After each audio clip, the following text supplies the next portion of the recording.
Igelekeqe ikhokhisa abavakashi abaphuma kwamanye amazwe imali ukuze bakwazi ukuthola imvume yokutetemuka emgaqweni yase-Cape Town. Sanibonani, i-youth endadlana le. Kanti-ke la manqampunqapha khona njalo kwi-app yethu yeindaba, i-EWN app etholakala kuma-app stores. This is Eyewitness News. Zizothathwa njengengxenye yobufakazi izitatimende zokuvuma icala ezasayindwa abasolwa bokuqala nowesibili ecaleni lokubulawa kukaSenzomeyiwa. Inkantolo ephakeme yasePitoli inquma ukuthi ivumelekile izitatimende zikaMuzika Sibiya noNtanzi kulandela ukuthi ichithe inyanga ezinhlanu ilalela ubufakazi bonhlangothi zombili bokuthi zamukelwe yini lezi izitatimende noma cha. uSibiya noNtanzi bathi bashaywa amaphoyisa abaphoqa ukuthi bavume icala bangalazi. Ijaji lithi ayikho leyona. Over 5 months since the start of the trial within a trial in the Senzomeyiwa matter, the Pretoria High Court has finally made a ruling. Today, Judge Kwezanamuhla ruled that the confession statements signed by two of the accused, namely zikaSibiya and noNtanzi, were made freely and voluntarily. This means those confession statements and the evidence that was taken during the pointing out of the alleged crime scene by Sibiya will now be admitted in court. The state will call witnesses who took those confession statements and were part of that pointing out process back to the witness stand in order to testify.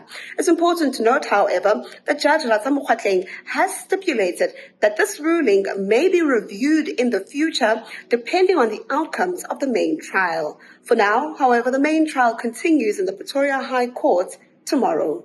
Eyewitness News, Pretoria.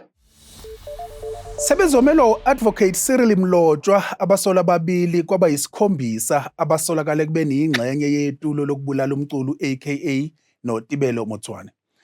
Umlotshwa usebuya kobamba isikhashana esikhundleni sokuba inhloko ye-National Prosecuting Authority KwaZulu-Natal.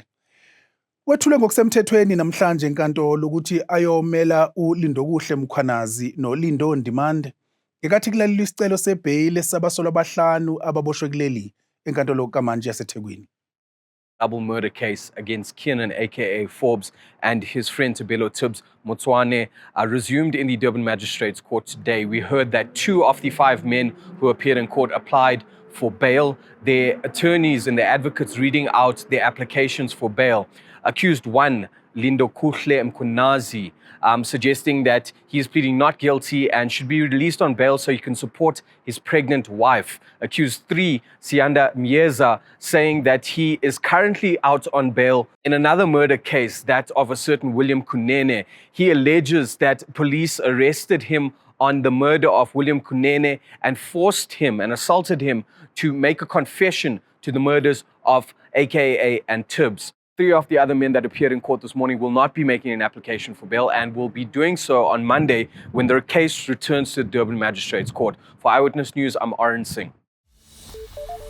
Sekwedlula amasonto amabili ngaphuma amanzi kompompi engxenye ezithize zeMogale City njengoba ephansi kakhulu emadamini.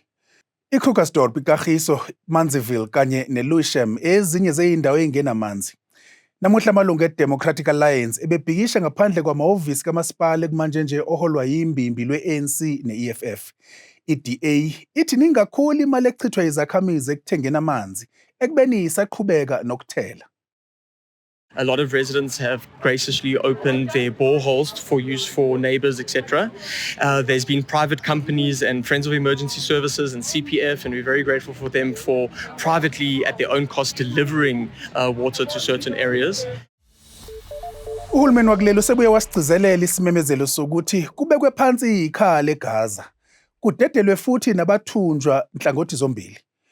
Udaba loseGaza lubuye lwadingidwa futhi emhlanganweni wekhabhinethi wayizolo.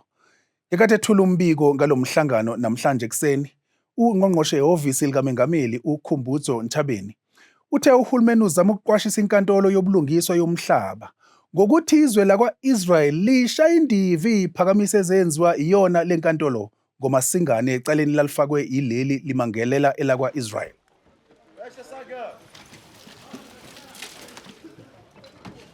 Cabinet is concerned by the continued loss of life and the needless suffering of the Palestinians and calls for the immediate end of hostilities.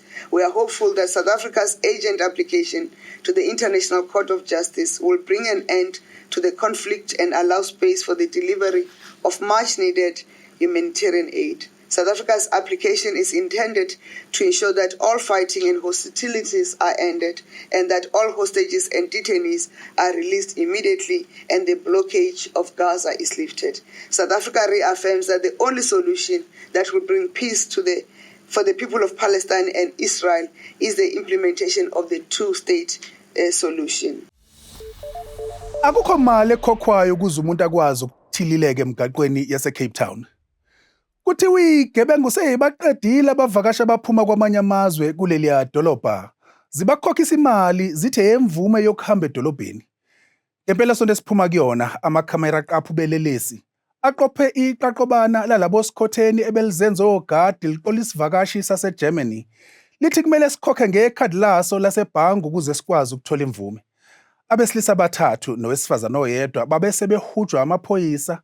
Bagcina bebanjiwe ngemuva ukuthi imoto bebebaleka ngayo ishayisane nenye yezimoto zomkhandlu dolobha. Inside the vehicle, they found fake number plates, several card readers and scamming devices, security clothing and a fake security ID along with several ATM cards. Ningakhohlwa bakwethu i-EWN app nibe nobusuku obuphephile.